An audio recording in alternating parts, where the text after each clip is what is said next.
श्रद्धा से करेला जे भी छठ के पूजनवा डूबते उगते देवेले आदि दर्शनवा।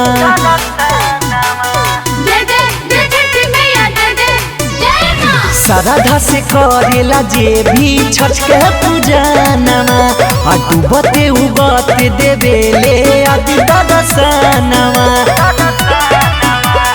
बड़ी मशहूर हटे परबिया भूखल बड़ी तिवैया जे भी दिलवा से मानेला, जे भी दिलवा से मानेला। छठी मैया के महिमा महान दुनिया जहान जानेला।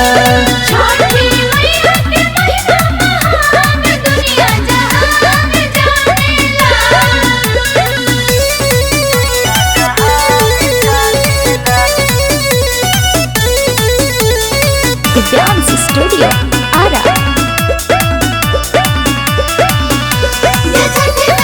सभे जानेला परब हटे कठिन हो तब करेली बर्तिन होके मलिन हो।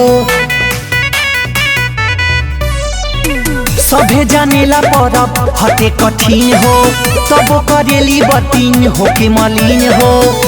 कि गंगा जी के तीरावा हो सांझे फजीरावा हो खाता हर घट छठ के पूजैया बनेला जगमग दियरिया। त घटिया बड़ी निके लागेला, त घटिया बड़ी निके लागेला।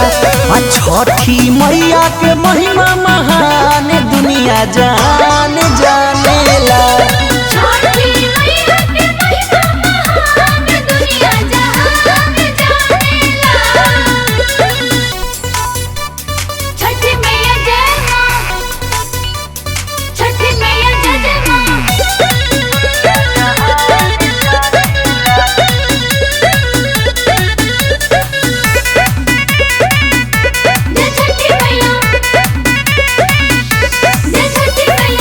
केहू दौड़ा माथे घाटे ले जाला छठी मैया के गीतिया सुनाला।